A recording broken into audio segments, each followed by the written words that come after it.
50 millions d'euros pour les heures supplémentaires des policiers, c'est l'annonce que vient de faire le ministre de l'Intérieur, Christophe Castaner. Une confirmation d'une promesse déjà faite d'ailleurs. 3,5 millions d'heures seront ainsi indemnisées d'ici à la fin de l'année. C'est un bon début, mais ça ne règle pas tout. Annie Bazard, Georges Brenier et Maud Gatineau. C'était l'une de leurs principales revendications, le paiement des heures supplémentaires.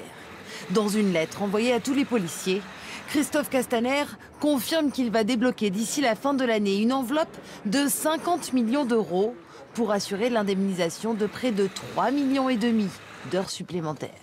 Une promesse accordée aux syndicats de police qui remonte à l'année dernière. C'est une bonne nouvelle, c'est insuffisant, on va être très clair. Pour ce qui nous intéresse, nous, c'est l'année 2020. C'est des options qui vont être laissées aux fonctionnaires de police pour pouvoir épurer ce stock d'heures. On a des fonctionnaires qui ne veulent pas se les faire payer. Ils préféreraient les prendre en congé, ils préféreraient les transformer en trimestre retraite. Seuls les policiers qui ont accumulé plus de 160 heures supplémentaires sont concernés par cette annonce.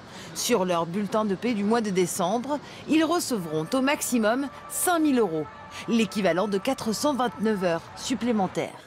Un premier pas notable, mais les syndicats rappellent qu'il reste encore plus de 20 millions d'heures supplémentaires impayées. Les policiers sont sursollicités sur tous les fronts depuis plusieurs années. Lutte contre le terrorisme, la délinquance ou encore maintien de l'ordre, en particulier lors des manifestations de Gilets jaunes. Retrouvez toute notre actualité sur videopolice.com, la chaîne YouTube d'Unité SGP Police.